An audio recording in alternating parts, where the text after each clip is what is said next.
Hi guys, welcome back. I am Stu, and on this video I'm going to be showing you a little bit about zoning the workers. A few people asked for a tutorial on how I like to organize my paths and my workers. So I was currently playing the Roman village scenario, and I figured this was would be perfect because it's nice and open. There's a lot of flat area and it would work wonders with my zoning system. So what I'll do first of all then is I'll get rid of the ride here. I'll flatten out the land just at the start, and then I'll get rid of the trees just to help us see.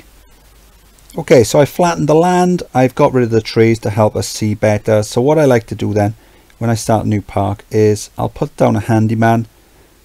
Let's have a look at his zoning. There you go. So that gives me the grid of the park. Now the whole park is made up of these little squares, and then the grid system that the workers use for zoning is a 4x4 square of the smaller squares, which is it is a bit of a pain. It is one of my biggest pet peeves of the game, is that you can only zone them in these 4x4 grids. So what I did was I came up with this workaround as just an easy way of, let's get rid of the handyman overlay, an easy way of ensuring that everything is zoned nicely. So here we go then. So I'm going to put down a 4x4 there, put down another one here,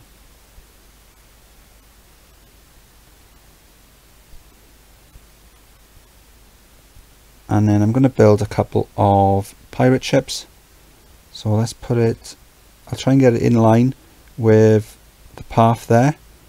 But what I'm going to do is I'm going to raise this one up because we've got water, so it'd be nice if I could build something underneath the pirate ships, and then that way then they can share handymen as well.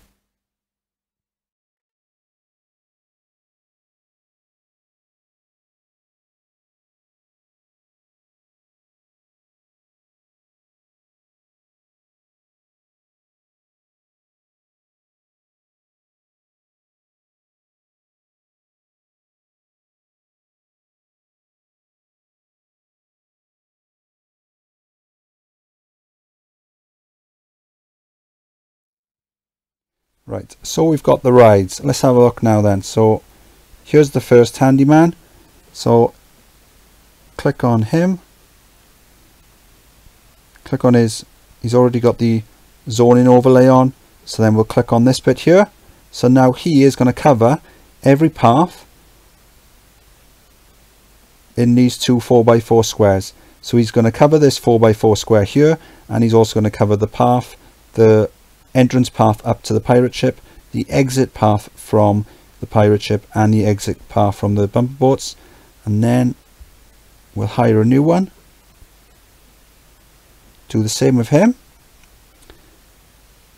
and then he's going to then cover the 4x4 square here, the entrance path for this pirate ship, the exit for that pirate ship, and the entrance path for the bumper boats.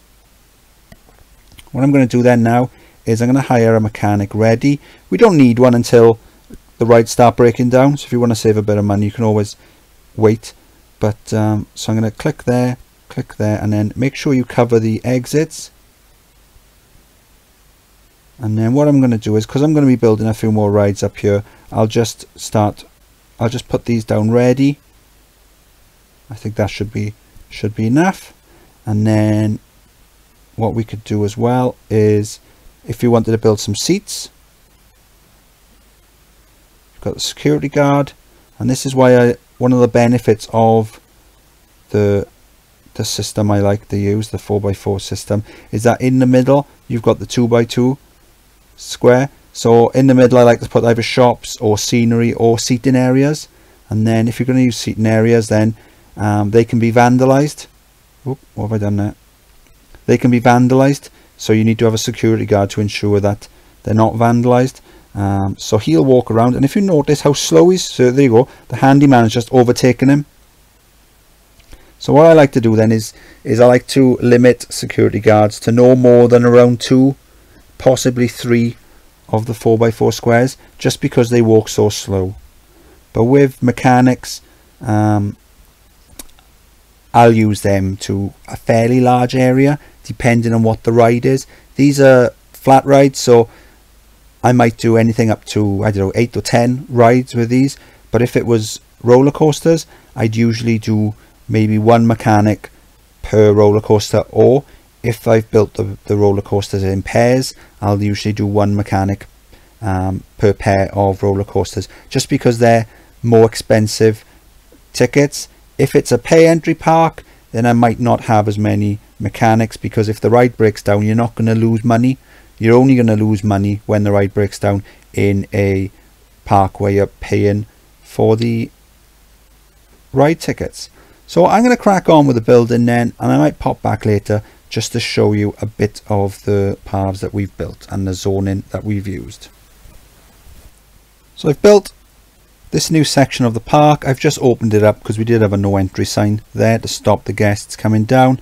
So just built a couple of profit coasters just to help boost the money, because we're running low. So I've built all these rides off my 4x4 grids. I haven't zoned any workers there yet, so let's have a look. We need to get some handymen, so we'll get one there. Now this one, I'm going to get him to cover that square, and he can cover the entrance and exit of the spiral slide. And would he be able to, I don't know, maybe could he do this one as well? I'll leave it as at that at the moment. This one as well, we'll get him to cover both, because there's no rides, so he's just going to cover both these seating areas. Also going to get a security guard,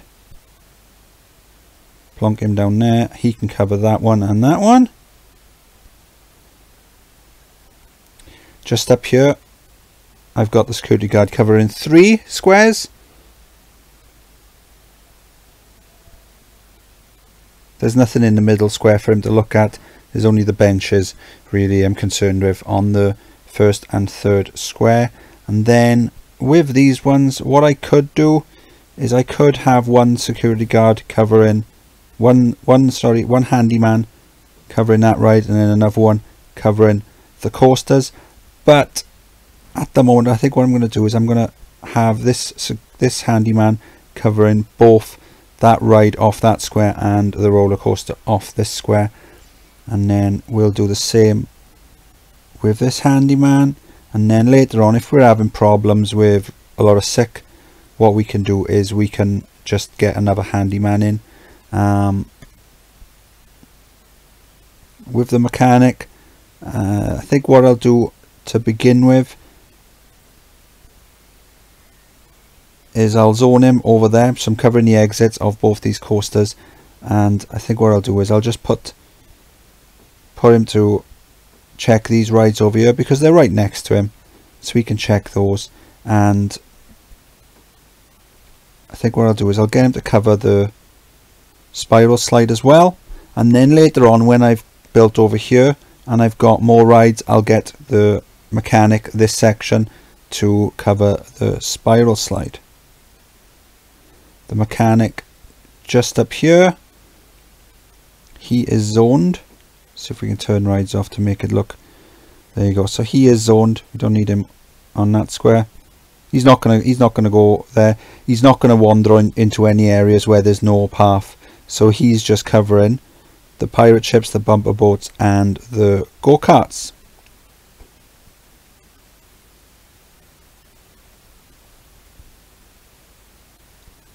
And that's pretty much it. That's how I like to organize my paths and my zoning when I've got a large park. This is quite a large park, so I'm flattening just to make it easier. What I'm probably going to do is I'm going to build a 4x4 down, and then we're going to go across this way, and then we're going to do the same this way, and eventually we're going to form a big loop with rides on the inside and rides on the outside.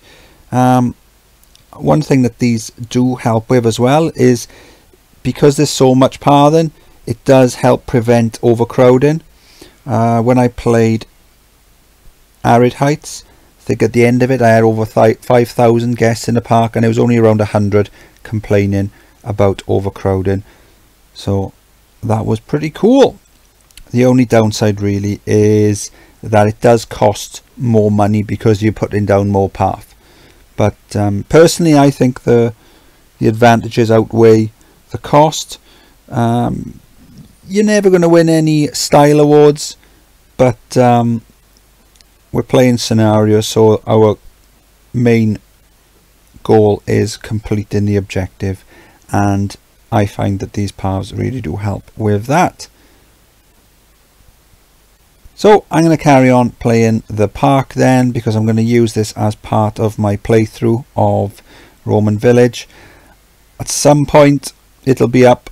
I'm quite far ahead with the videos, but until then, check out my other videos and tutorials. If you enjoyed the video, please like and subscribe. Any questions or feedback, drop them in the comment section, and I'll see you next time. Bye.